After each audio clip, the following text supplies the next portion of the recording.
ഇന്നലെ ഏകദേശം ഒരു 12:30 ഞാൻ വർക്ക് കഴിഞ്ഞ് വരുവായിരുന്നു. ഗുരുവായൂർ വർക്ക് കഴിഞ്ഞ് ലേറ്റായി. അങ്ങനെ വന്ന സമയത്താണ് ഇങ്ങനെ വണ്ടി കൊണ്ടുവരുന്ന മുമ്പ് ഒരു പട്ടി ആടി അതിൻ്റെ പുറകെ വന്നതാണ് സംഭവം. ഹെഡ്ലൈറ്റിൻ്റെ വെട്ടം കൊണ്ട് അത് നിന്നു. തിരിച്ച് ആ റൂട്ടിൽ തന്നെ അത് റിട്ടേൺ അടിച്ചു. അപ്പോൾ വണ്ടി ഇറക്കിയിട്ട് ഞാൻ അങ്ങോട്ട് ഹെഡ്ലൈറ്റ് അടിച്ചപ്പോഴാണ് തിരിഞ്ഞു പോയി ഒറ്റ ഓട്ടം ഓടിയത്. അത് പുലി തന്നെയാണ്, ഞാൻ പക്കൽ കണ്ടതാണ്. പുനലൂർ ഐക്കരക്കോണം ഇഞ്ചത്തടം ഭാഗത്ത് പുലിയോട് സാമ്യമുള്ള ജീവിയെ കണ്ടതായി നാട്ടുകാർ. പരിഭ്രാന്തി പരന്നതിന് പിന്നാലെ വനം വകുപ്പിന്റെ റാപ്പിഡ് റെസ്പോണ്ട് ടീം സ്ഥലത്തെത്തി പരിശോധന നടത്തി.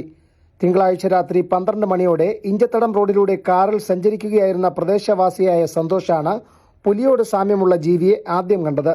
പാതയോരത്തെ സ്വകാര്യ വസ്തുവിൽ നിന്നും ജീവി നായയെ പിന്തുടർന്നെത്തിയതാണെന്ന് സന്തോഷ് പറയുന്നു.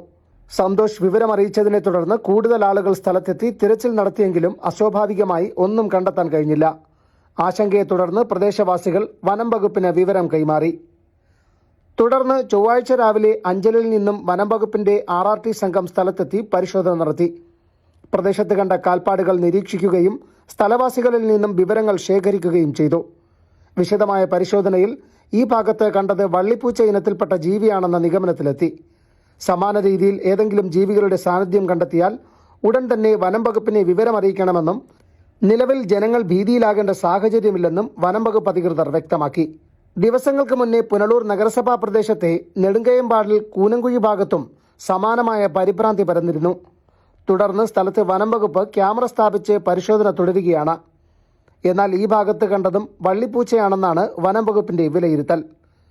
കഴിഞ്ഞ കുറച്ചു നാളുകളായി ജനവാസ മേഖലയിൽ പുലിയോട് സാമ്യമുള്ള പാക്കാന്ത, വള്ളിപ്പൂച്ച ഇനത്തിൽപ്പെട്ട ജീവികളുടെ സാന്നിധ്യം കണ്ടുവരുന്നതായി വനം വകുപ്പ് പറയുന്നുണ്ട്. News bureau, Punalur.